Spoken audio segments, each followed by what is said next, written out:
I don't do it often, so it's fun to do this with couples because sometimes your habits, of course, have ebbed into each other, and sometimes it's interesting to hear that no, they're actually very different. We have different ways of getting the best out of ourselves in X, Y, Z. So you guys look both healthy, fit, and trim. Tell me about the the nutritional side, exercise part of your lives. What at this day and age, of course, everybody's looking for the next diet, the next exercise. So what do the Hansons do?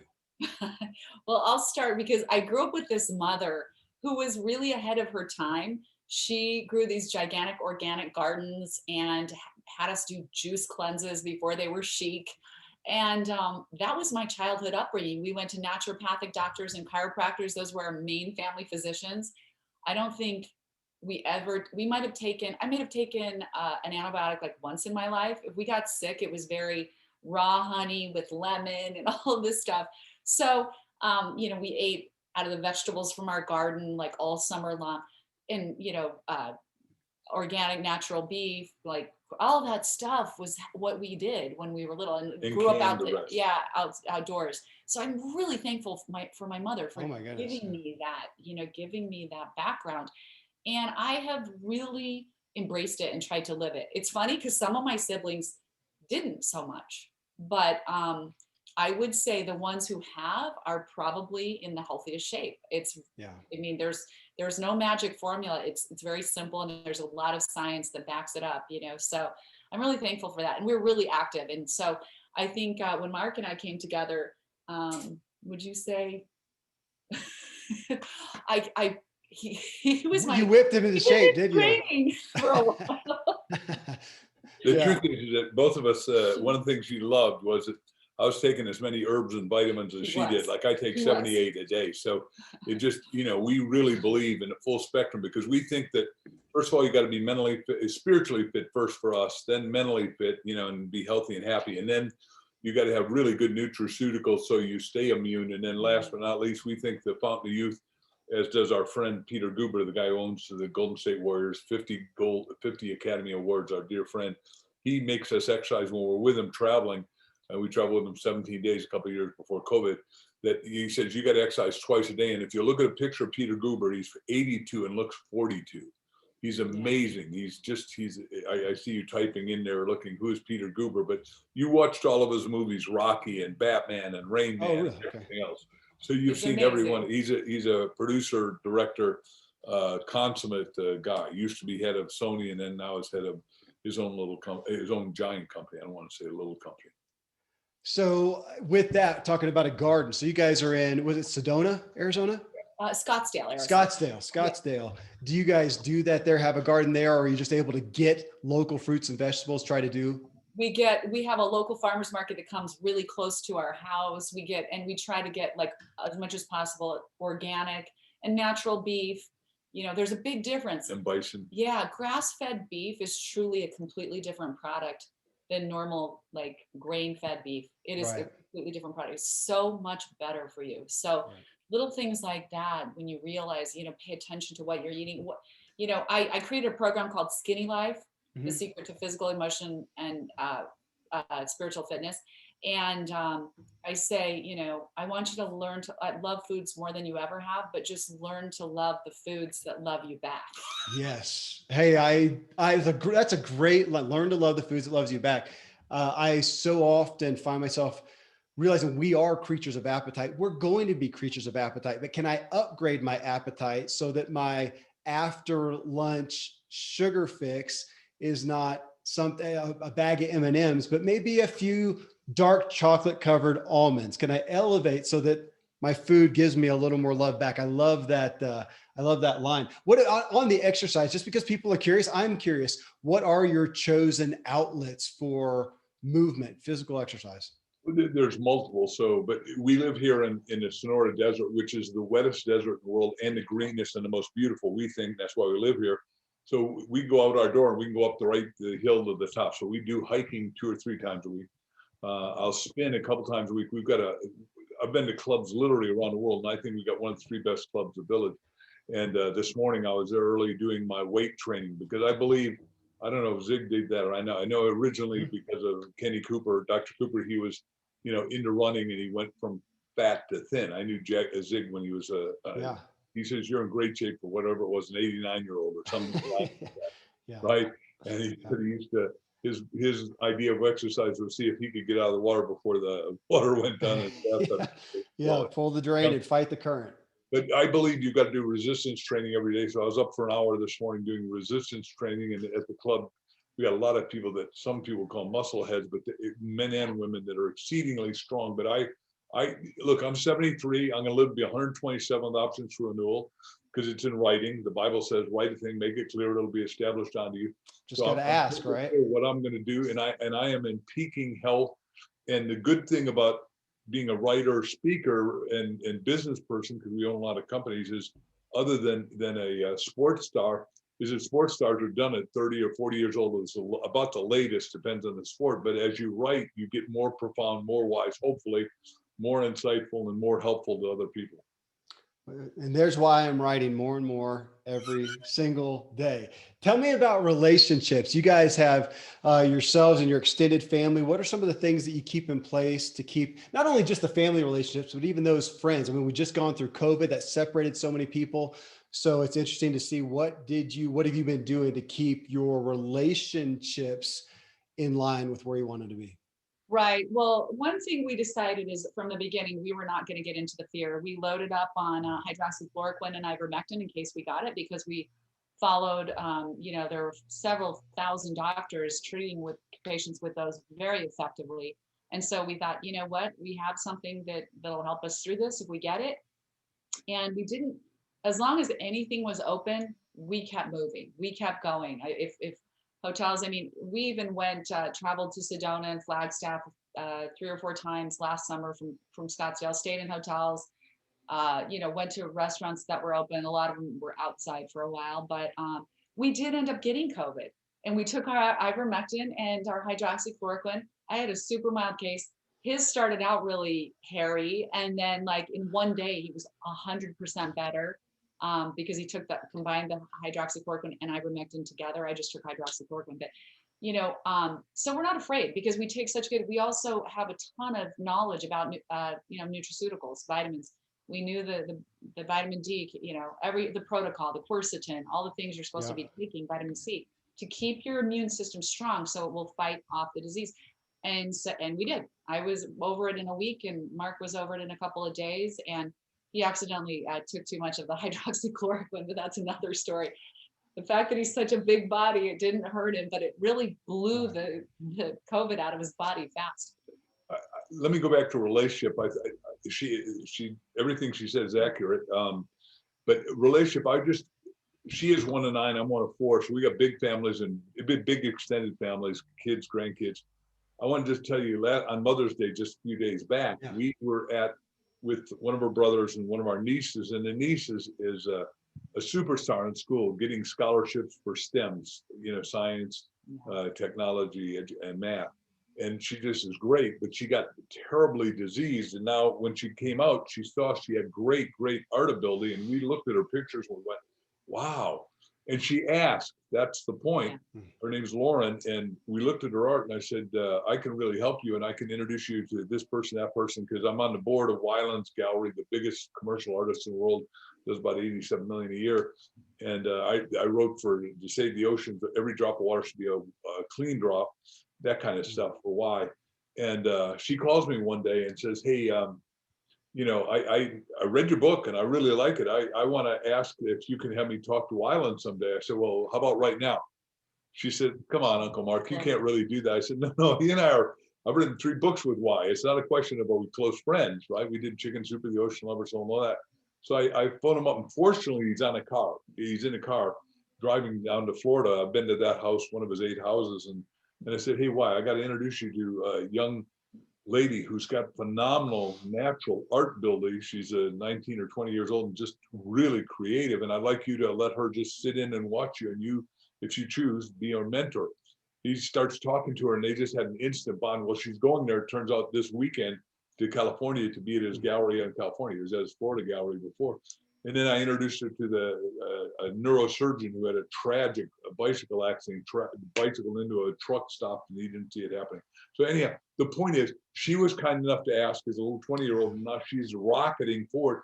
I'm telling everybody out there listening, somebody can help you get to the next level if you just ask. Right. Well, and for folks listening to this one, this is episode 897. Go listen to 895. We talk through the tenets, some of the tenets of the book Ask, but of course, just go to anywhere you get your books like Amazon, type in Ask, you will find the book. Tell me about the mental aspect, the mental training of your lives, the mental investments that you're doing every day to keep yourselves where you want to be, thinking critically, thinking creatively. What are you doing? Right. So we know, Kevin, that's the most important investment we make is, creating our own life, spending the time spiritually and mentally and emotionally creating our life. And so at the beginning of every day, we take an hour of meditation, prayer, and then asking each other questions, because we want to make sure with all that comes to us, sometimes comes at us, we want to make sure we keep our priorities straight, right? It's easy to get sucked into something and pulled down a bunny trail. And so we always have to check in with ourselves, our highest goals, our highest mission, what matters the most to us at that point to advance the things that are truly important and need our time and attention. Of course, family is always at the top of our list. We do get together with our kids and grandkids as often as we can, because we're a very integral part of their lives and upbringing, philosophically, energetically, love, spiritually. Mm-hmm. We love that. We love that. So we're a very close family, and that's important. But yeah, we take the time to do that. Mark and I know that hour that we take creating, creates an efficiency and a purpose and a direction in our lives that is really hard to quantify. We just spending that time with yourself, Yeah. and it's us together as a team, because we do work as a team constantly. People can't believe it. Like, they're like, how do you guys spend so much time together? But we just feel really fortunate from the time we met. It's one of those strange things. It's just like, we are so aligned, and we like writing the book. We just each took our pieces, wrote our chunks. I'm more the editor, putting everything together, doing the transitions, and it just flows. And I think both of us are really comfortable with that. We don't try to one up each other or compete or do any of that. We each want the other to be the best they can be. And we try not to get stuck on the small petty things. Yeah. Because those will suck you down. Yes, that's what tends to happen in marriages, isn't it? So you mentioned spiritual. Is that really encompassed within those mental exercises, that mental time is your spiritual disciplines, if I can say? Absolutely. So we're falling in love, and we happen to be taking a green meal at Mother's Market out back in Costa Mesa. We owned a company back there, and we're just indefatigably asking each other, talking to each other. And this guy next to us is a man of the cloth, but 92 years old. He told us, and he's wearing a clerical collar, and he said, "I can see you two are totally in love." I said, "Thank you." He said, "Do you mind if I tell you what'll keep your marriage together forever?" And I didn't really want to talk to him, but I said, "Yeah, I think that'd be great." He says, "Well, for 70 years, I've been running Billy Graham's marital ministry. Well, there's only one thing that does it. Now I'm interested because I love Dr. Graham." I said, "What is that?" He said, "What we discovered is the only thing that works, one thing only, is that you pray out loud with your spouse, preferably morning and night." Now, Crystal and I had prayed in church. We'd prayed in groups, but we hadn't prayed out loud to each other. And then all of a sudden we're saying, wow, not really scary, just something we hadn't done because we didn't know that that was a rule or a premise or an idea or a concept. And suddenly we did it. And now there's never been a night that we haven't prayed with each other out loud during a long times together, and for every one of our kids, wrapping them in whatever it is they've told us they want to do. Like back to what you'd said about our grandson, Everett, who's really precocious, gifted, and does stuff I can't even believe. He's so smart. Like he learns to play chess. I say that's what that's what King Arthur won all his wars, because he said there's a finite amount of moves. If you learn this, you'll have it. He goes online and becomes a champion chess player at 9 years old. Taught himself to play chess. And I thought, holy gosh. but little Everett, and then his little sister, we got twin grandkids also.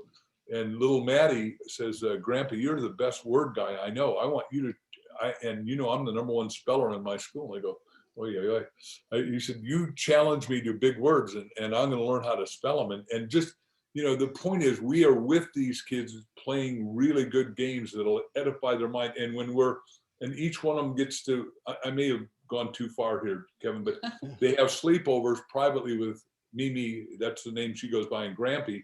And they're allowed to ask us anything they want. They've got they've got little gizmo watches. They're only allowed to call the grandparents and the parents, nobody else, right? So Right. and it's really exciting for us, because when that call comes through, that call will be more important than talking to you.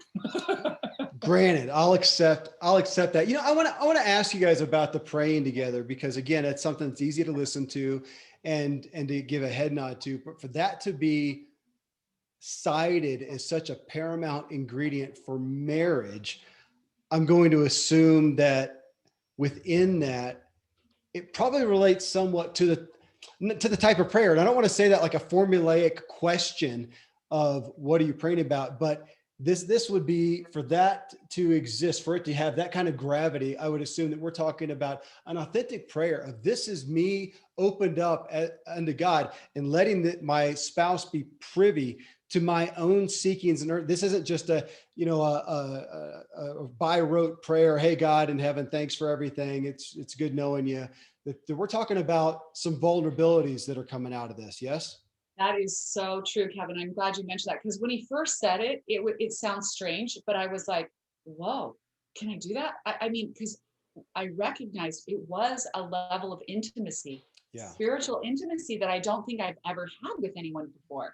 You know, Mark and I were both in marriages before, and, you know, like you said, we prayed in church, prayed in groups, but my personal prayers were always personal, just me, you know.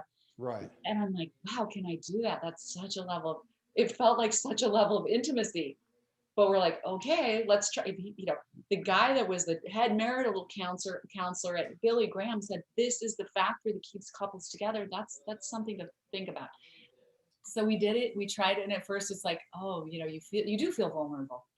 But then it just has become so natural and so essential to us. And I see why he told us now, because it is this level of vulnerability with each other. These are real, deep, personal prayers, you know, and we trade roles every night. One night he prays, you know, for both of us, or sometimes we'll pray out loud. He'll pray and I'll pray, you know, together, you know, in the same prayer. But he'll pray and then I'll pray. Yeah. Well, I ask it specifically because I know that with my wife, even with my family, it's easy to, to pray and give gratitude, which is obviously paramount, to give gratitude, but also even just to pray for, each other, pray for the family, whatever. But I know that I'm able to do that without divulging what are the prayers that I am really seeking as unto God, me, especially, in the morning during my time there. Am I sharing that? Am I giving my spouse and even my family, and I've still got kids at home, giving them the insight into what I am seeking?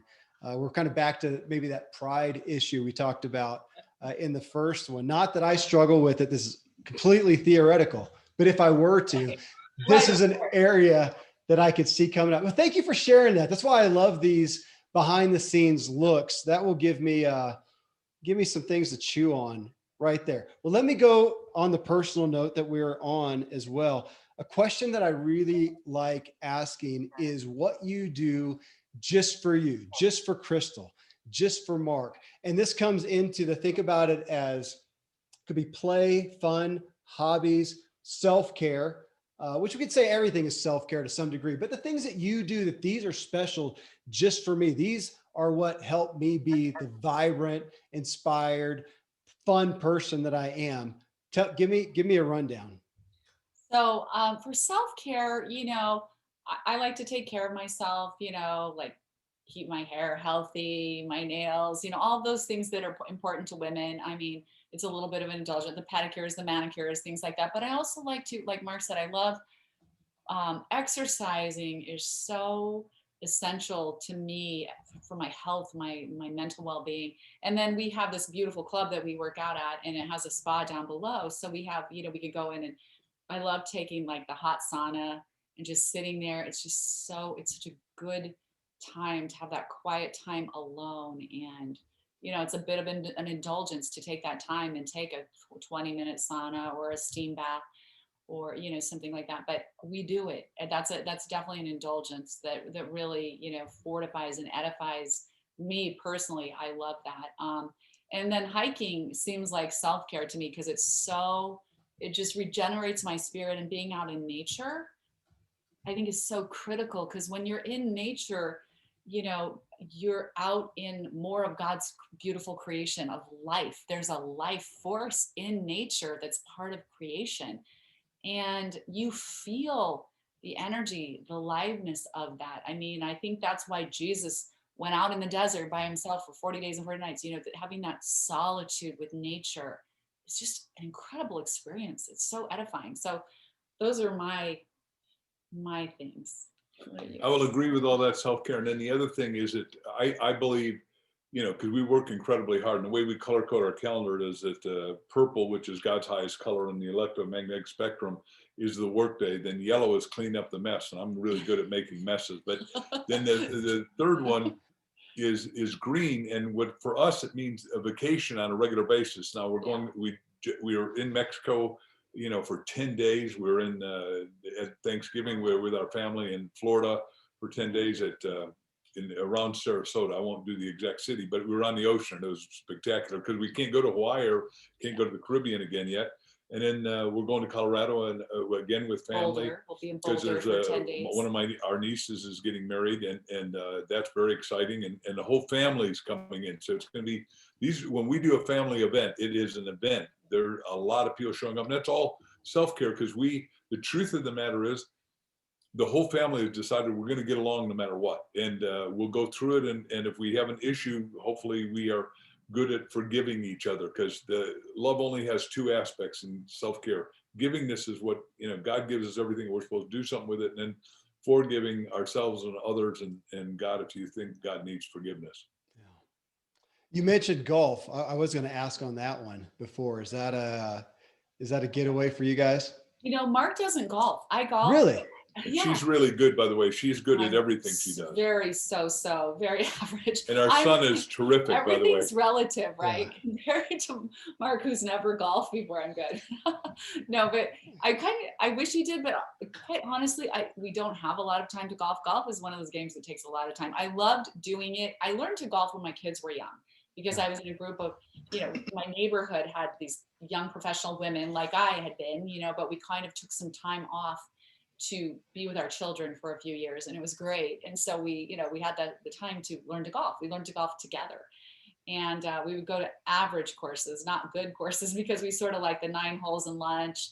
We have our own rules, like if we didn't like the shot, you could pick it up and move it. Of course. That kind of thing. We wanted fun golf, not stressful golf. Yeah. So that's my idea of golf. Well, hey, thank you guys for just sharing that. I'm always in awe of the nuggets that I get out of asking people what the day-to-day looks like. It inspires us all to find new ways of self-care, of getting the performance out of ourselves that we want to by the day-to-day. So thank you for that. Thanks for being with us again. Thank you guys for doing what you do to inspire us all. We love doing Thank this. you. Love being with you, Kevin. Thanks for what you do.